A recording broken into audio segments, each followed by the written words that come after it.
Hey guys, welcome to Traditional Bow Hunting Wilderness Podcast. This is Jason Samkovic. Today we're going to talk about this camera arm here setup that we have and the head and some of that kind of stuff. Then I'm going to show you why I think that this position that I have it in is going to be the best position for me for my hunting. So let's get into it a little bit and then I'll show you the details of it and how I'm planning on using it. So what we have here, this is the DIY Bowhunter 3D printed camera arm. It is all aluminum. The 3D printed part is this head, or this base plate here, the end caps that are in here, this piece, this knob, and that back bracket right there are all 3D printed. Makes it extremely lightweight, and this hook here is also 3D printed if you want to hang your pack or something on there. It comes with this really nice cam buckle, this flip over, I can't remember what they call that, kind of a cam buckle on there, but it comes with that, which is nice. So you get the tension on there real well. Has a level right on here on the top, so you can really tighten that in and set that up well. And I went with the saddle model, which has 3 adjustable arms. I did that, you'll see why once I start showing you why it's set up here and why I have it here, because of having 3 arms versus 2, and I will show that to you so that it all makes perfect sense. Now the ball head, and as you can see, this thing is butter smooth, okay, this arm.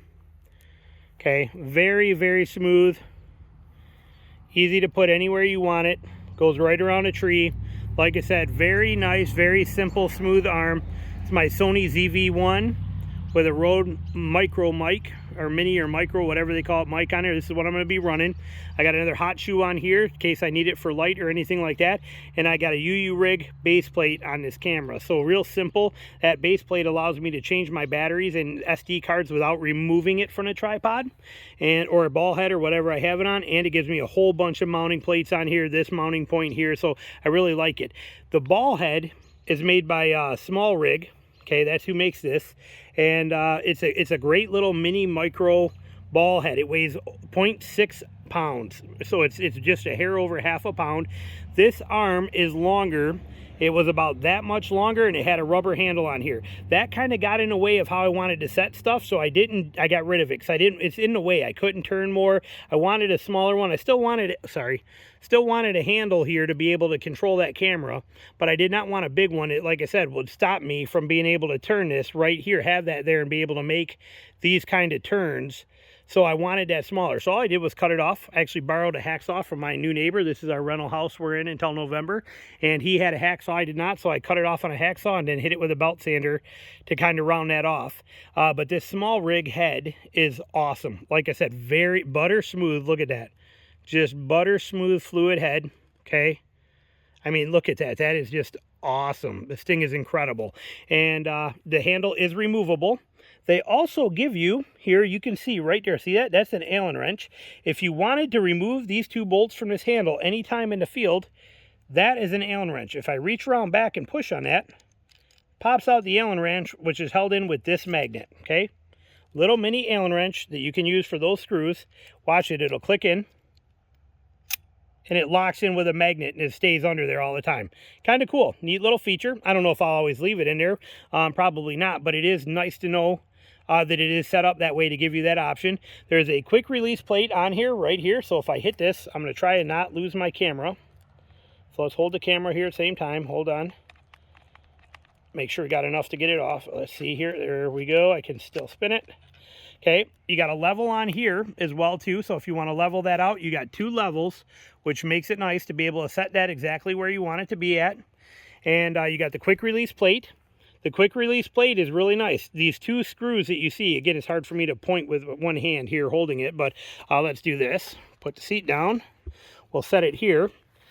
This screw and this screw prevent it from sliding fore or aft in this. They lock against that notch and this notch so that it cannot slide, it can't slip forward out of the mount.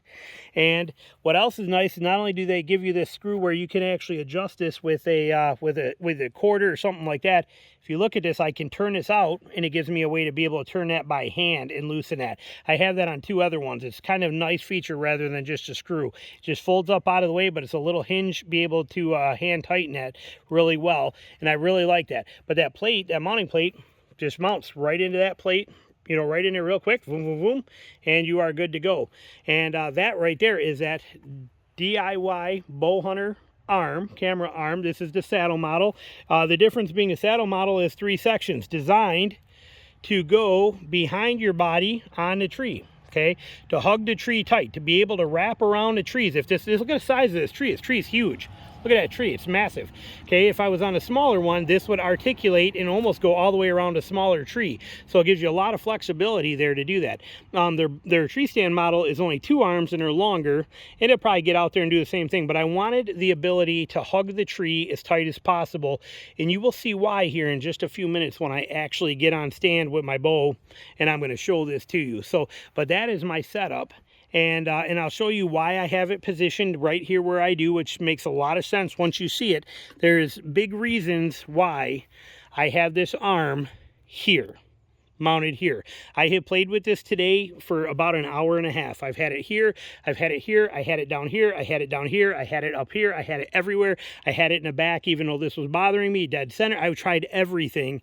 This, for me, is the ultimate setup. Let me show you why. So what I'm going to do now is I'm going to have Tina grab the camera. I'm going to grab my bow. I'm going to go up on there, and I'm going to show this to you real world so that you can see what it looks like. So stick around. We'll be doing that here in 1 second for you.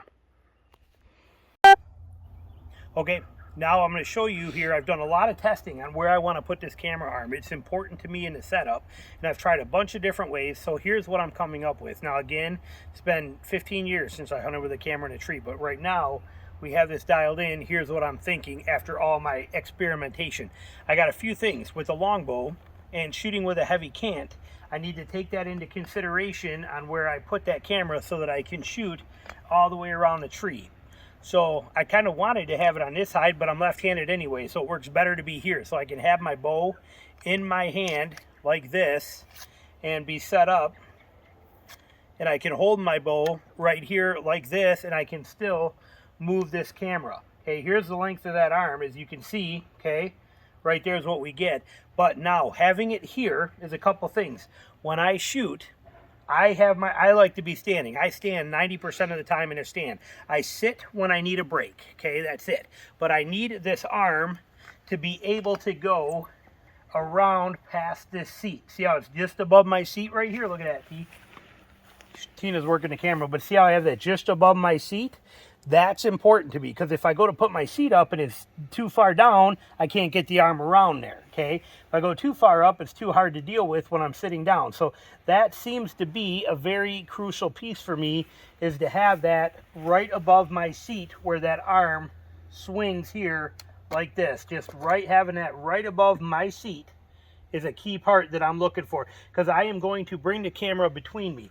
I am not going to try to be here, and if I have deer on this side, I'm not going to try and bring this camera arm around me. I'm stuck, I'm pinned in, I can't do nothing. I need to be able to bring this arm through here. So if I'm here and I think deer are coming that way, I want to be able to take this camera and slide it behind me just like this, and then just reach around over here, and if you look, come around on this side, I don't even have to touch it. I'm already in position. See, it's already there. Okay, I'll do that again so you can see it come in. But so if I got this camera set for over here, where it is just out of the way, and come over on this side, if a deer comes in, I can just grab this camera hidden behind a tree and slide it behind me, and I have it over there, and I didn't have to move too much. And now that camera is set. If I have to adjust it a little, I can adjust it whatever I want to, but it is out of my way to be able to take a shot. If I have to make a shot here, that camera is completely out of my way and safe. This is my, you're dealing with a stand here. And again, I shoot with a cant on purpose. If I shot this way, just different. So it's not about my angle, but because I do shoot this way and I want to be able to shoot there, I need this camera arm out of my way. By putting it in tight to the tree, allows me to do that, have deer come right in, walk right in, and I can shoot them right there perfectly. If they are on this side, I can have that arm against that tree and position this to wherever they are, have them be right here like this, come in and shoot them right there, and that's not in the way. So it's all good. If they get past me, I can turn it and I can just stand right here, drop in and shoot, and it's still going to catch that shot. I'm not shooting at Tina's feet, but you see what I'm getting at there. So I get that flexibility. Now, if they're on the other side, I can bring this camera back around over here. It is out of my way over here. If I have them come by and I have to shoot there, I can shoot and not have to worry about interfering with that camera. It's out of my way. If I need to turn it, I can turn it, this whole side, but that camera tight to the tree means that it's out of my way of my limbs as I'm shooting. Remember, I'm not shooting out here.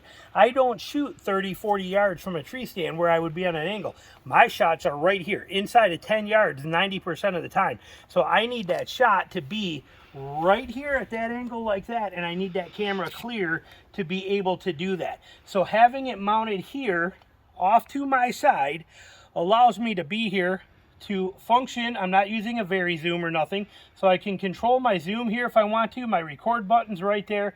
I have total flexibility. If the shot's out in front of me, I can just put that camera right here, but it's on my strong hand, which is my draw arm, and I can maneuver that anywhere I want with the cover of the tree hiding everything I'm doing very good, rather than swinging out in front of me. So I like that. If they're coming at me and I don't know which way they're going to go, that side of the tree or that side, if they're going that side, as I start to get ready and they start walking by, I just tuck that camera in, put it where they're going to be, and I can turn and I can take that shot right there like that.